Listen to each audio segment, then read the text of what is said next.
Hello and welcome to the Optimal Hemp podcast. I am Andy Brine, the founder and director here at Optimal Hemp, and I'm also obviously the host of the show. Before we get started, I wanted to share a brief insight as to what the show is all about. Because here on the show we talk about all things hemp, from hemp for health and well-being, hemp for sustainability, building materials, clothing, and much, much more. And we're delighted to bring this show to you each and every week. And we have an exciting announcement that we have just recently partnered with the United Patients Alliance. And you can find out more about their business at the end of the show. And we will also be interviewing them in the future.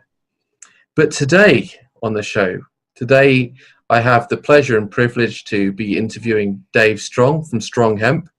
And for those of you who have tuned in before, you may realize that we interviewed him back in December. But today on the show, we're not going to be speaking about vaping like we did in the previous show. We're going to be touching on CBD edibles and also touching on cosmetics as well. So welcome, Dave. Tell us a bit more about yourself again before we get started. Thanks for having me back.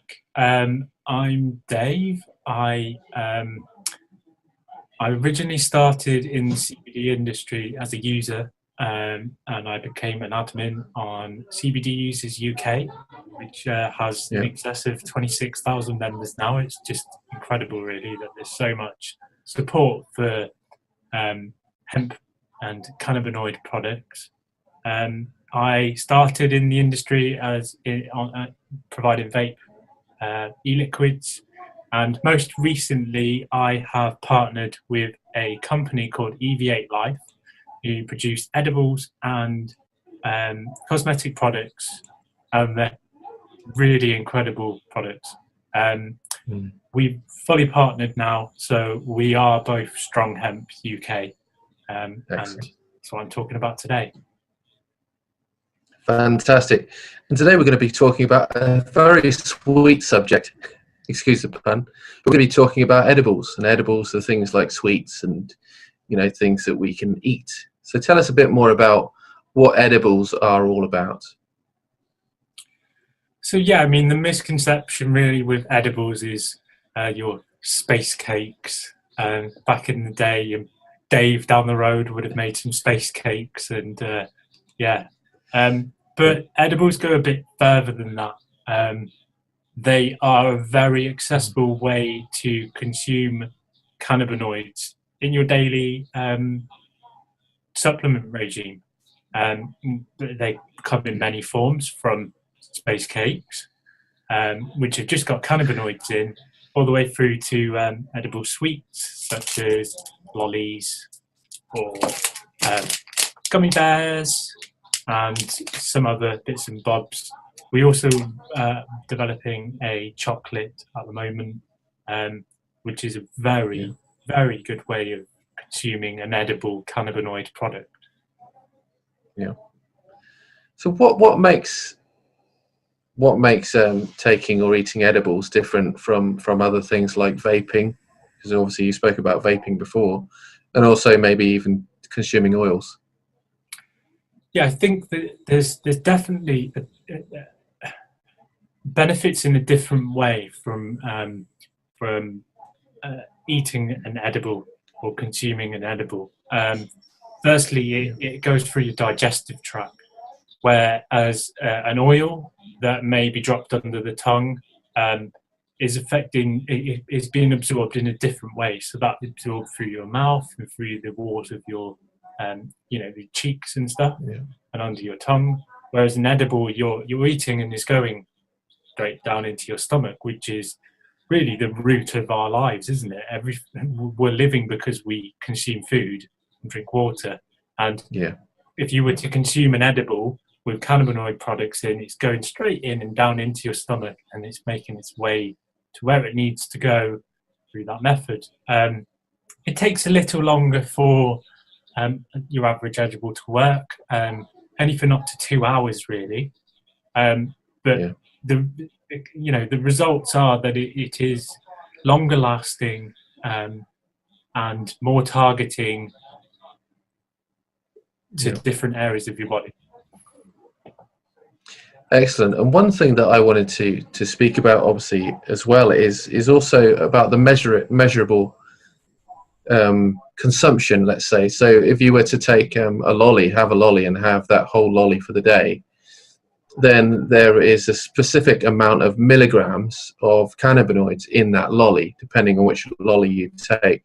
So let me tell us a bit more about that in terms of knowing exactly what we're consuming in terms of cannabinoids, whereas, if we were to vape something, or even with the oils, we don't know exactly what we're consuming, do we? So yeah, I would say, and I'm a big believer of microdosing.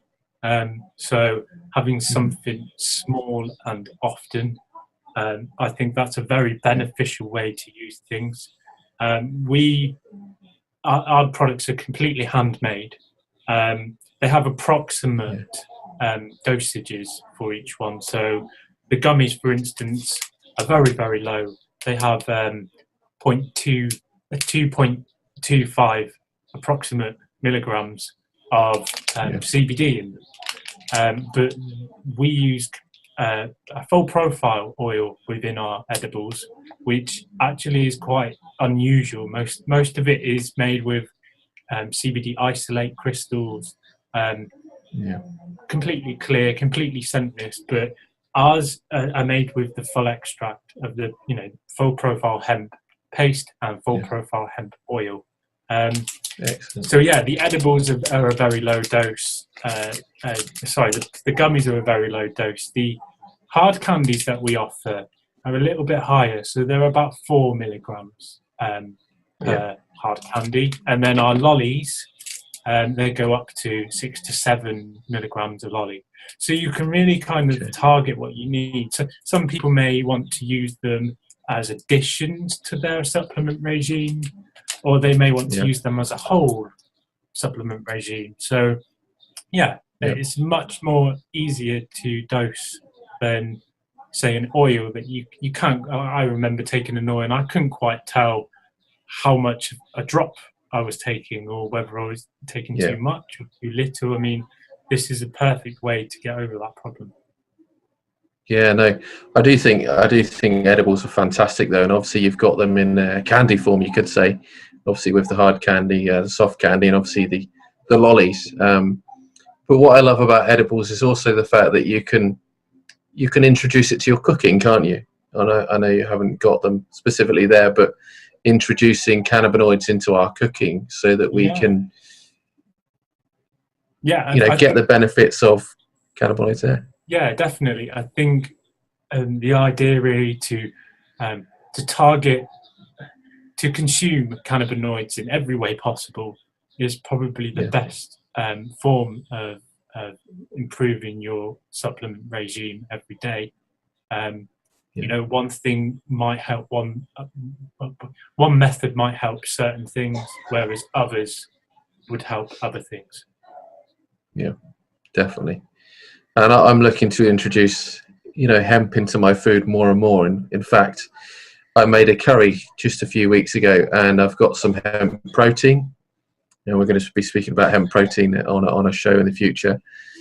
But also I put some of my CBD oil in it as well. So that can very much be regarded as an edible. But it didn't ruin the flavour at all. And I was introducing the cannabinoids, had the protein in there, and it tasted absolutely fantastic, just like a normal curry. And I am a fan of curries. So it's fantastic, isn't it? It's amazing what you can do in terms of introducing it to your everyday. Definitely improve the flavour. Definitely improve your experience of flavour as well. Definitely. So we're going to go on to possibly a little touchy subject here, but I think it's really important to mention on a low level. So before we do mention it, I think it's important to say that CBD oils aren't put aside to treat or cure any disease. They are sold as very much food-based supplement, what we take every day. But the great thing about edibles and candy, like you mentioned, is the fact that they're sweet and they've got a lovely flavour to them. In fact, you've got many different flavours. So I wanted to speak briefly about introducing these to children. You know, and again, we always recommend you to do your own research. Look aside from this interview and research information about CBD oils or CBD and cannabinoids in relation to children. But it's interesting. What would you say in regards to sharing these edibles with children? Yeah, I mean, I certainly would say that we haven't marketed in any way our products to anyone, really. They are literally to help people consume cannabinoids that might not like the taste of cannabinoids. That might be an application for children. We do have a lot of feedback from parents that have made the parental decision to use cannabinoids in this form on their children, and it's had some absolutely fantastic results. We wouldn't recommend to a parent what dosage, what they would have to go and do their own research.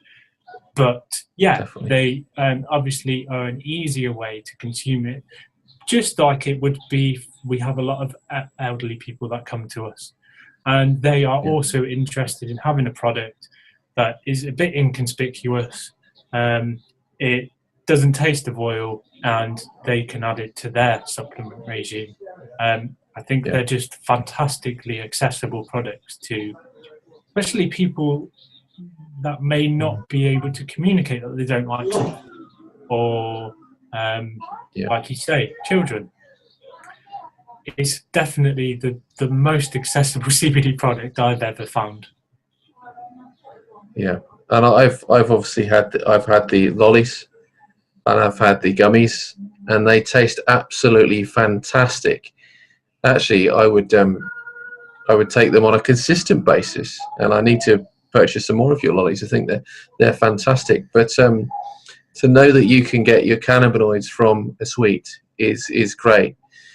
My question is, and this might be a side point, but where does sugar come into play here in its interaction potentially with cannabinoids? Because I know they can be quite sugary, although are they as sugary as we might think? We have obviously the first range of products that we brought out are sweets, and a lolly is practically solid sugar, isn't it? That's the nature of a sweet. But as with fats, cannabinoids attach to fats, so they become more effective. We find that with sugar, they are also seem to be more effective in absorption. The sugar seems to somehow play a part in absorption as well. Very interesting. We are actually developing and have developed. We've started developing sugar-free and vegan ranges. However, the ingredients are far more expensive, and the products are already expensive themselves to make. We already have developed one flavour, a toffee sugar-free lolly, sweetened with stevia. We still need to kind of play with the formula a bit, but there is one sugar-free flavour on our website at the moment.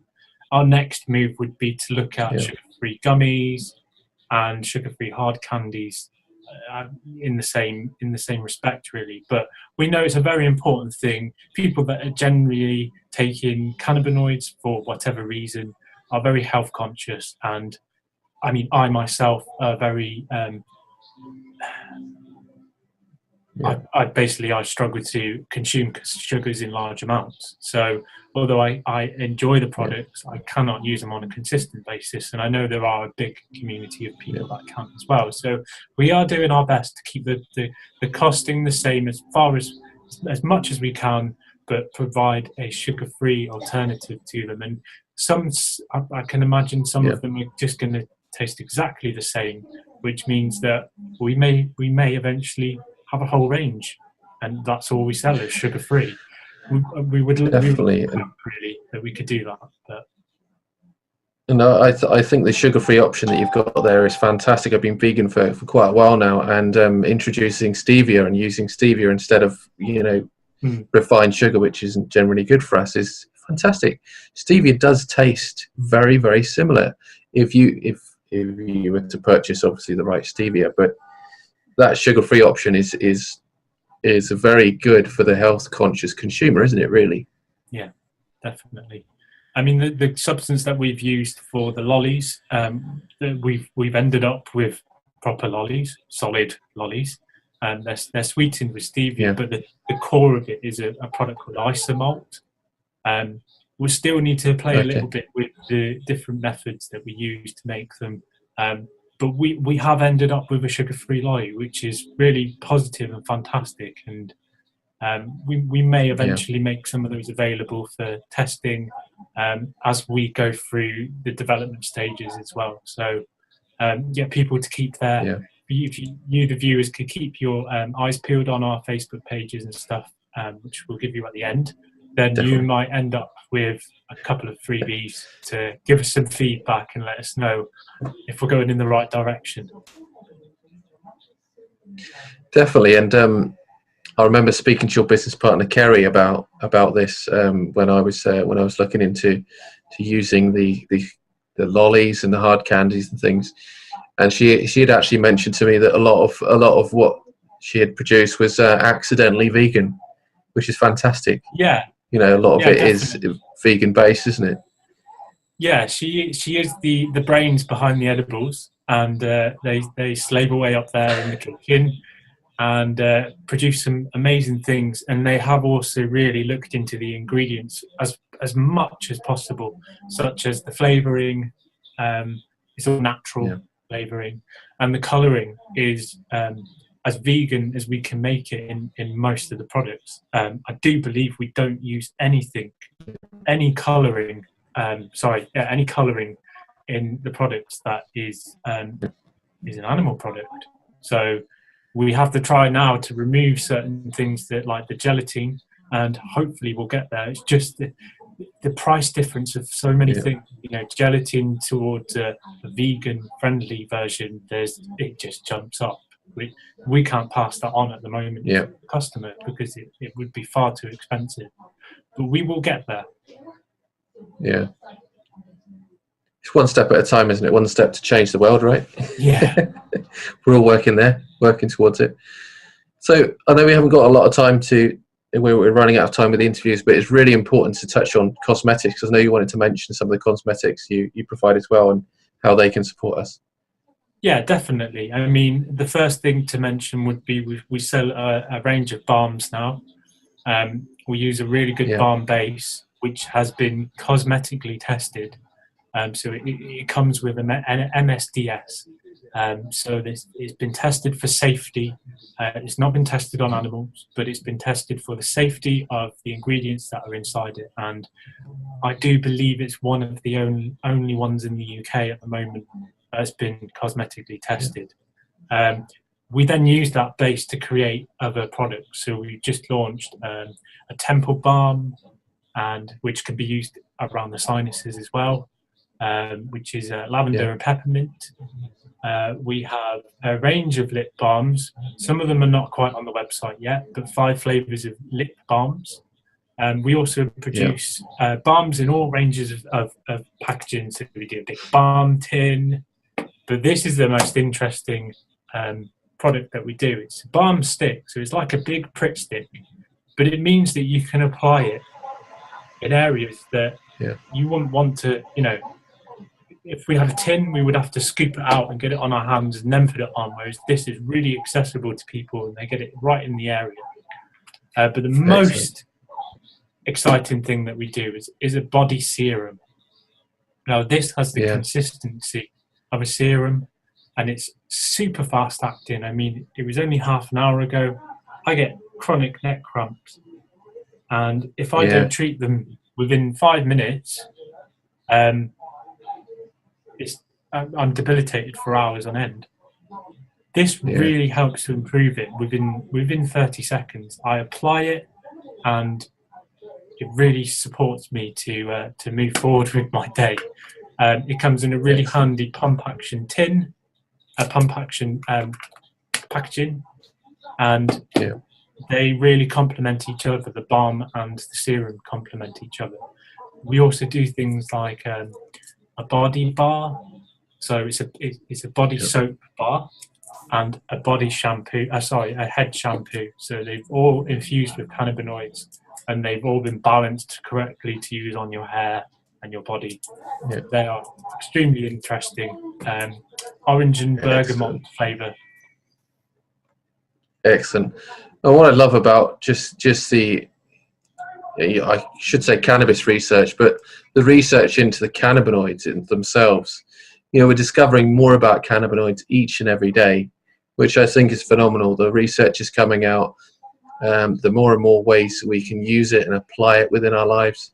It's just phenomenal. And the hemp as a crop as a whole, obviously this show isn't just about health and well-being, although we've touched on so many subjects about health and well-being so far. It's really an incredible plant for sustainability and transforming the well-being of this planet. At least that's what I believe. Yeah, definitely. And I also think within yourself, cannabis can connect with you from one side of the spectrum to the other. It can help you from the skin right down to your soul, and it's incredible, really, what it can do for us. Definitely. Well, with that, I just wanted to say thank you very much for joining me again on the show. Thanks for sharing your knowledge, your wisdom on this time. We've been speaking about CBD edibles and obviously cosmetics. Are there any parting words you want to share? And obviously, if you can share your website as well at the same time. This the same thing, really. Not too many parting words, but just remember that cannabinoids, cannabis, hemp, and the whole plant as itself can really have an impact on this world, far beyond our skin, down to our soul. It can support, as you quite well know, building materials, sustainability, and it's incredible what we can be doing with just one plant. So our website is stronghemp.uk. No .uk.co.uk. Everyone gets a bit confused with that. So www.stronghemp.uk, and we are on Facebook, Twitter, and Instagram at StrongHempUK, and we're pretty much always online. So you pop us a message, and we'll generally reply at 11 p.m. on a Sunday. We're still there working. Excellent. Well, again, thank you for sharing, and thank you all for tuning in. We'll be back again for another show again next week.